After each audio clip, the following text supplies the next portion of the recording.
News tonight. I just want to start with some of the images that we're seeing coming in from the campus where students have been gathered on the Tongva steps. We hear police have now arrived as well. I don't know how close you are to that scene, but can you give us an idea of what is happening? Well, I'm not on the campus at the moment. Classes have been cancelled today, but I think many students, many faculty and staff at UCLA have come out in support of the students in the encampment because of the attack that took place against them last night, which has really horrified, I think, many people across the entire campus community, no matter what their views were about the protest encampment or the demands of the protesters. But the violence that they endured, the attack that was carried out last night is absolutely appalling. And I think across UCLA's community, there is real outrage and horror that such scenes of violence could take place on our campus. Yeah, we saw condemnation from the governor as well. We're still looking at some of these live pictures, Dov, and I just want to ask you, we're hearing from student media on campus as well that the UCPD, so the UCLA Police Department, has now warned that all the protesters need to leave or they do face arrest. Can you just tell me a little bit about what you think of that and the university's response up until now? Well, initially, the university tried very hard to respond in a different manner than some of the more kind of heavy-handed, draconian responses that we've seen on other university campuses, most notably at Columbia, but also at USC. And they tried to allow this protest encampment to take place as long as it wasn't disrupting university life, as long as it wasn't creating an unsafe environment. They wanted to respect the rights of the students to protest.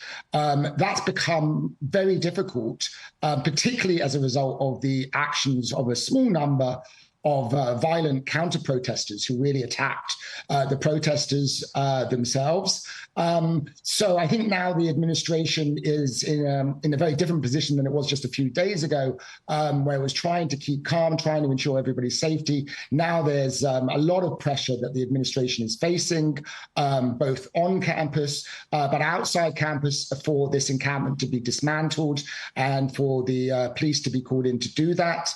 And it seems that the students participating in this protest encampment are determined to stay there. So unfortunately, I think that the situation continues to be very tense as they await the actions, really most likely of the local police, if they are going to be called in by the administration to clear the encampment. I hope that doesn't happen. I hope the situation can be resolved peacefully without those students facing arrest. But I think the administration now is really in an impossible situation, especially given the violence of last night. Well, that would be my question, Dov. I mean, where do you think that pressure on the administration is coming from? If these protests until now or until the early hours of the morning were mostly peaceful and that clash is being investigated, why do you think the university is under so much pressure to clear this encampment now?